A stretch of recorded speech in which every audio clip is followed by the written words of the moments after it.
Good evening. So I would like to introduce my partner, the CEO of Sobambisana Primary School.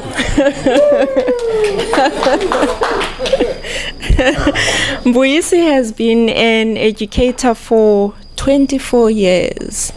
And not only has he been an educator, he's also worked as a trainer of educators when he worked for a teachers' college in 1994. So when I first met with him, I remember thinking, oh my goodness, this man is a visionary. Because at the time, he then shared what were the challenges for his school. And he had all the solutions himself. And I remember thinking, so what is going to be my value add here? Because he has this figured out. And so one of the challenges that he shared was that he has a very inexperienced SMT because they were newly appointed, and how that was impacting on his vision to bring about better outcomes for the school, and him needing to make sure that he mobilizes the whole school towards that vision. He also shared that he had fundraised a few years back, and in that fundraising he had collected sewing machines which were sitting and unused at the school. And so his vision was to get a hall for the school so that he can then get some of the mothers in the surrounding community to come and sew uniforms and so on and make income out of that. But his challenge was that he does not have a school hall. So I think I'll hand over to you, Principal. Thanks, Kanyisa.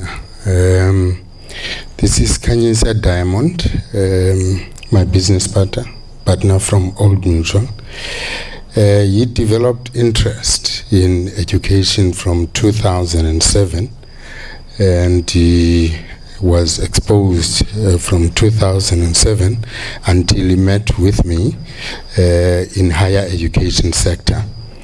What was of interest to her when she met with me was that it was for the first time that she was going to be working in basic education.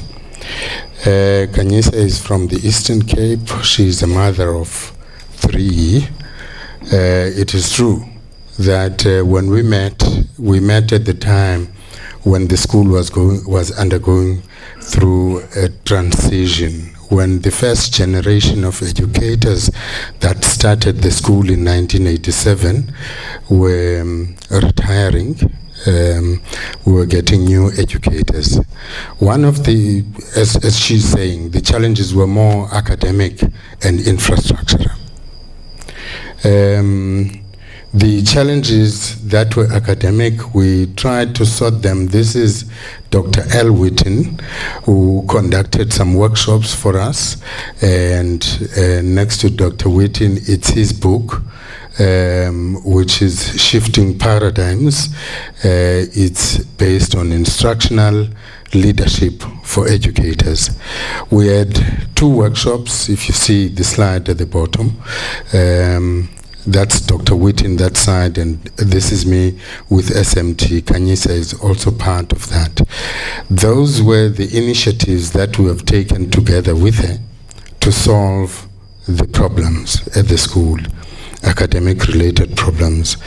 My SMT now, as a result of these workshops, they are performing much, much better. At the time when we were in those workshops, they were not permanently appointed as HODs, but now they are permanently appointed, and thanks to those sessions, they can now work independently.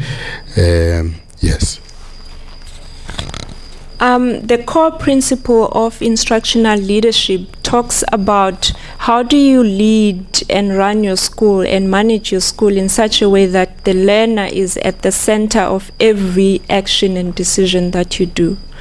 So for us, we then wanted to say, how do we then bring in the SMT to those principals, as well as afford them with tools that they can use in their conversations with the teachers that they were supporting. And later, the very same SMT said, we like what we're hearing. We like having reflected on the vision and the mission of the school, and that reminds us of why we are here. So we need to take the very same learnings and then bring the school into the same learnings as well. We then held at the corner there a strategy session in December, facilitated by Lesedi. He's wearing a brown t-shirt over there. And that was over 2 days, Mfundisi? Yes, over 3 days. Yeah. Thank you. Yes.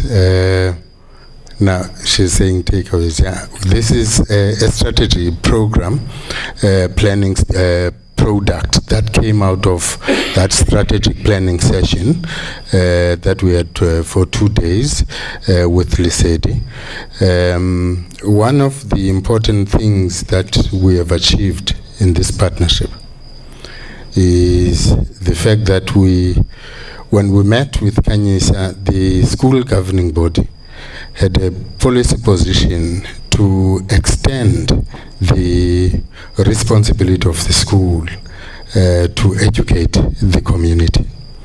Now, one important thing that we have achieved as a result of this partnership is to make sure that we apply, we don't theorize, we make things happen. That's what I've learned in this partnership. We don't procrastinate as managers, thanks to her.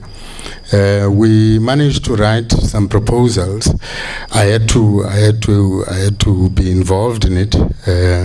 She's harsh sometimes, Severa. So I had to focus and come the following day with a product that she will work on. But finally, in November last year, we had a product that was proposing a school hall with the aim to get the machines, the sewing machines there for the community to be involved.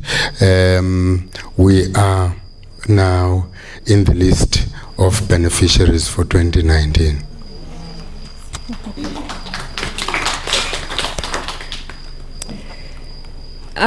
From my side, I had the pleasure of having his choir perform at our Staff Volunteerism Awards, which is a very big thing for Old Mutual. And those are the little ones. They have beautiful, beautiful angelic voices. And through having them in our, what do you call it? Function, the Old Mutual Foundation then donated some funds to the school. And a takeaway for me has been, I think I've been humbled, and I've grown a new sense of appreciation for the educators in our education system. And I think from a distance we always say it's the teachers, it's the educators, they're not doing their part. But then you meet committed people like these ones, you realize that there is a future for our children and that the education system is going to be turned around. We just need to work together in collaboration. And in terms of the program for Partners for Possibility, I think for me, when I said earlier on, meeting PFP was really a blessing, because I had just started a new job in a sector that I was not familiar with, and through this partnership I learned a lot about the basic education sector. And there was also a toolkit, in a way, in all the workshops that we did, which then benefited me in how I managed the program and the dynamics in the corporate world through flawless consulting. I think that's it. Thanks very much, PFP.